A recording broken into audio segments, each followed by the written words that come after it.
So we are going to discuss on how empowering women economically benefits not only the individuals but also the entire communities and economics.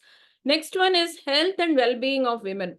So this one actually addresses the importance of ensuring access to quality healthcare. See, the students who are sitting there and the faculty who are listening, actually, how much healthcare you are providing to your parents, first of all, because you have your mother who is actually in the middle age. So what is the amount of health care she is being provided with? So we will examine the challenges women face in accessing healthcare services and also exercising their reproductive rights.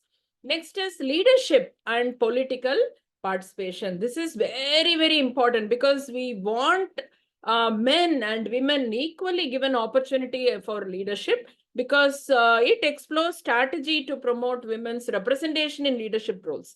Many women are not able to come to that level. There are a number of reasons. One is the lady herself is not trying to go to the leadership position because she feels she has to take care of the family, she has to take care of the children.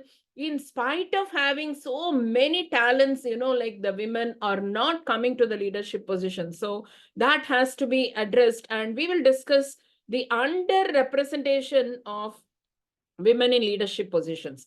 Next, coming to addressing gender-based violence. So this, ladies and gentlemen, my dear students, please listen to this carefully. I'm not saying you are doing, but there are people who are causing lot of gender violence, and not only for women, even for men, there are a lot of violence happening, and we have to discuss about the measures to prevent and respond to the gender-based violence. So this is very, very important, and we will address the prevalence of the gender-based violence and its devastating impact on the individuals and the communities. A lot of people are not coming out of the home, the ladies, are mainly because of this violence that happens. We need to put a full stop to all these things. And then closing the gender pay gap.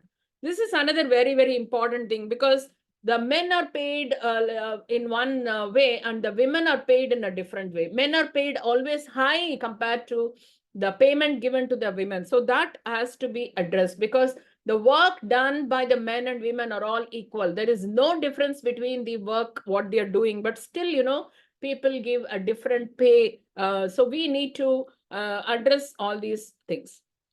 So now each theme, provides insights into the challenges women face. Women face a lot of challenges right from the birth. So we need to address all those things so that women will get an opportunity to come up in life, prove themselves, and also prosper, and also take the country to the next level. So first, let us see these cultural norms. See, my dear students, in rural parts of India, I think you people also some of you come from rural areas. So these cultural norms often prioritize boys' education over girls. For instance, in some communities, what happens is the girls are expected to prioritize household chores or childcare over attending school. So they are first asked to do that work. Next is lack of infrastructure. See, many remote areas in India lack adequate infrastructure for education, particularly for girls. The schools may be located far from their homes, making it unsafe for the girls to travel long distances, especially without proper transportation facilities. And then you know very well what happens: early marriage. So child marriage remains a significant barrier to girls' education in India. So UNICEF, what happens? They collect some statistics. They say around 27% of girls in India are married before 18 years. So this is significantly going to reduce their chances of continuing their education. See the challenges for women. They wanted to study, they wanted to show their abilities, they wanted to come up in life, but still, they are getting married because of some customs and some beliefs. And then dropouts rates.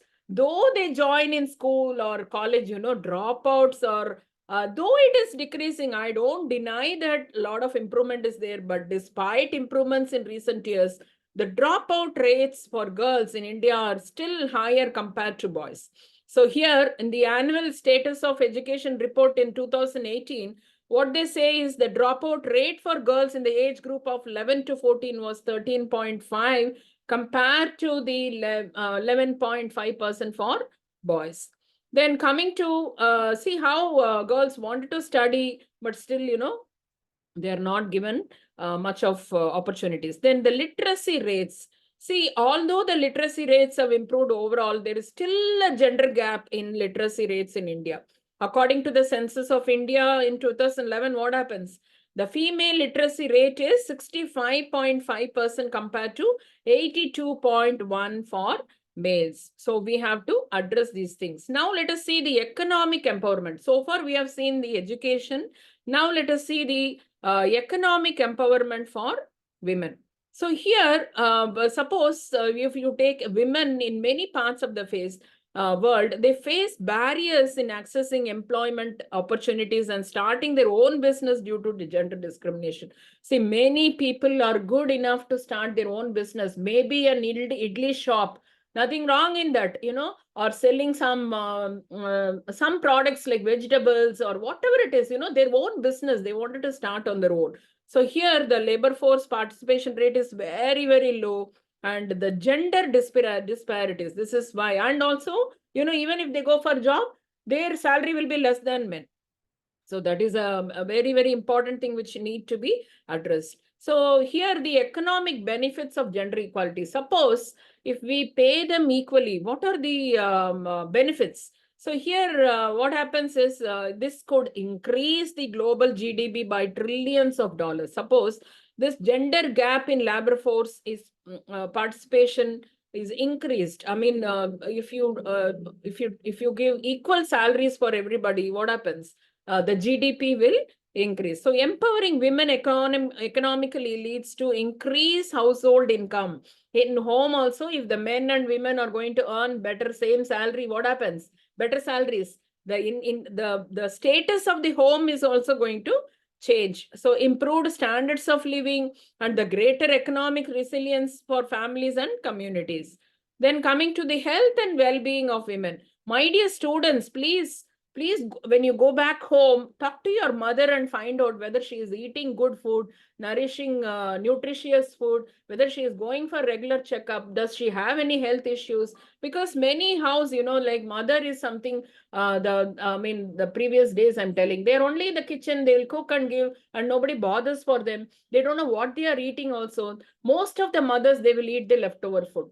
So this is something which is going to affect their health severely, and we have to take care. And also, my dear students, girl students or boy students who are now in teenage also, please see that you take care of your health. Health is very, very important. And especially for women and the girls, you have to take care of nutritious food, especially to withstand for the pregnancy or the childbirth, or even working for the family, working for home, and then working outside in the companies. You need a lot of energy. So maternal mortality rates are also remaining very, very high in the countries because of malnutrition. They don't have enough proper food. So we have to take care of all these things and take care of the health. Then this is something like many women can't get birth control or plan, because some families, they have some strict laws, and they don't care for the health of the women. Next, leadership and political participation. Every women or every men, whoever is having a leadership quality, they are born with the leadership quality. They would like to do something in the higher position, but many people are not able to go because something like from home they may stop, or in the political party if they go, there may be some competition, there may be some preferences for men. So this type of many decisions affect women, so it's fair they have a say in making them. So they need to be given opportunity. Let us see how they are doing, and then you can take the rest of the decision. Then here in this slide, you can see that empower women leaders. So you need to share some ideas on how we can help more women become leaders and get involved in politics. So my dear ladies and gentlemen, my dear girls and boys, think about it, how we can proceed further. What is that is stopping them? Why they are not able to go to the next step? Next, we will talk about the gender-based violence. This is very, very important, my dear ladies and gentlemen. See, if you are not causing any violence against women also, if someone else is causing any violence, you need to stop them. And also, you need to raise your voice. You need to speak louder. And girls also should say no when there is a violence. This is very, very important. You should not keep quiet when somebody is making a comment, or when somebody is abusing you. So you have to be very, very careful. And this one, actually, many women and girls face physical, emotional, and sexual violence simply because of their gender, which is unacceptable. Just because you are a girl, you should not be abused.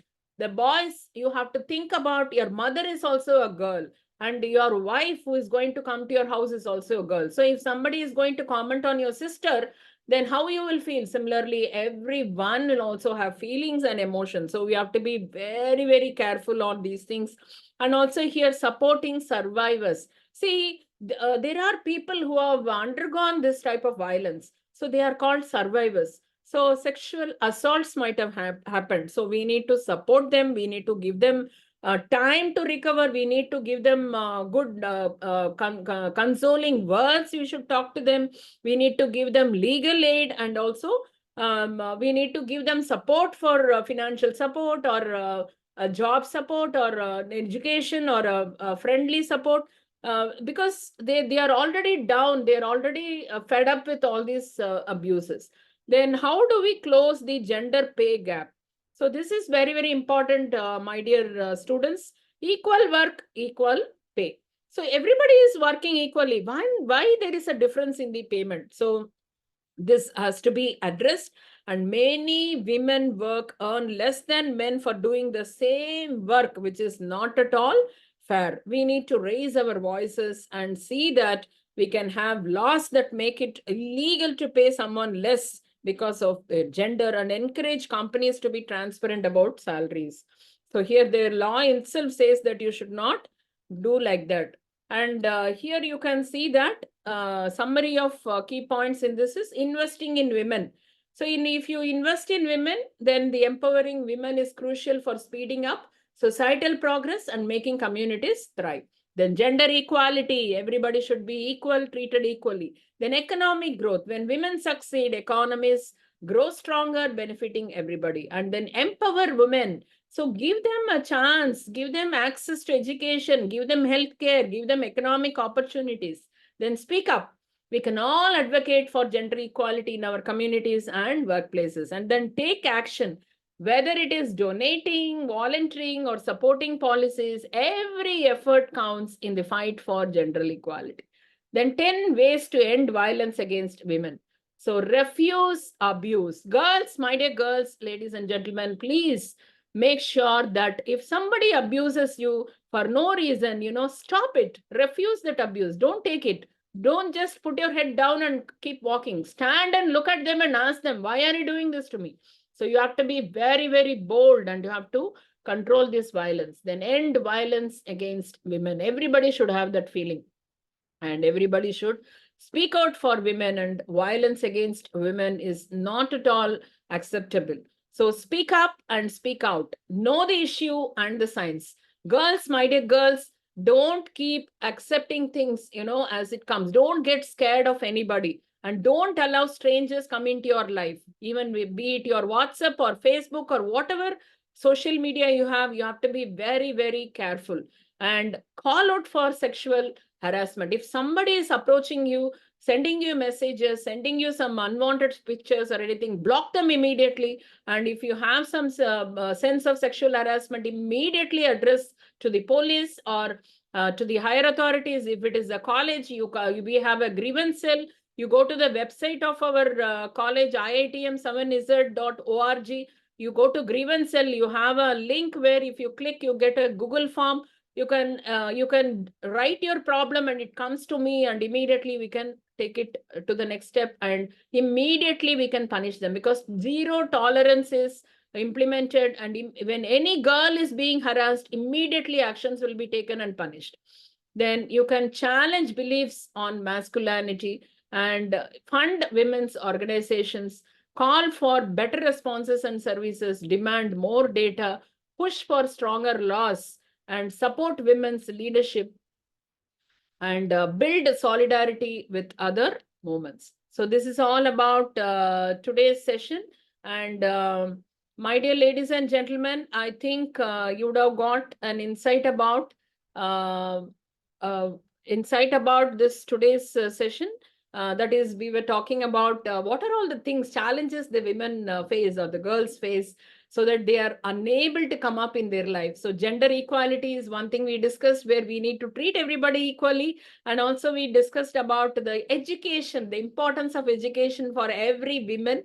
So boys, you're also very supportive, and keep going and support your sisters, support your neighbors and your friends, and treat everybody equally, and don't feel that women are weaker, because it's only the physical thing you see, but mentally we are all very, very strong, and we can go to larger heights. And you should all work together. Actually, we have to work together, forgetting about, okay, this gender bias should not be there, and give opportunities for the abilities and the talents and the personalities what they possess, and encourage them, and make them keep going, and allow them to do something what they love to do. So this is what I wanted to give you as a message. Even if you get married, my dear students, you should not be restricted from what you wanted to do. You should enjoy your life. You should be happy.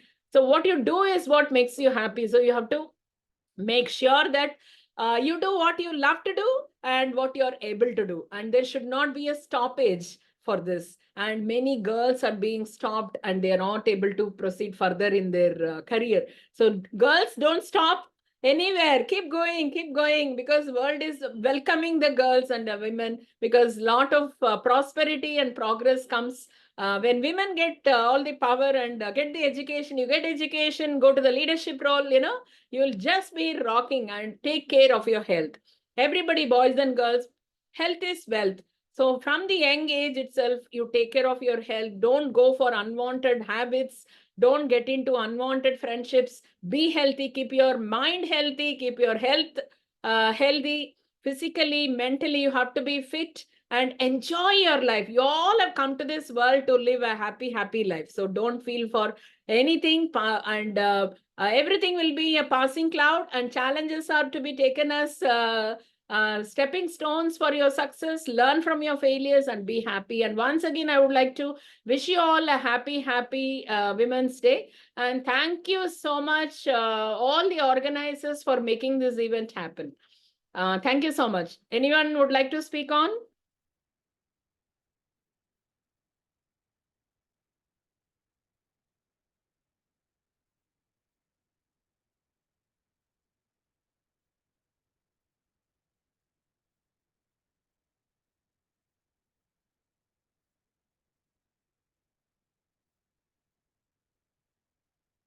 Okay, I think you all have joined without your mic on. I hope I can conclude my session. I will share the feedback link shortly. Thank you all. God bless you.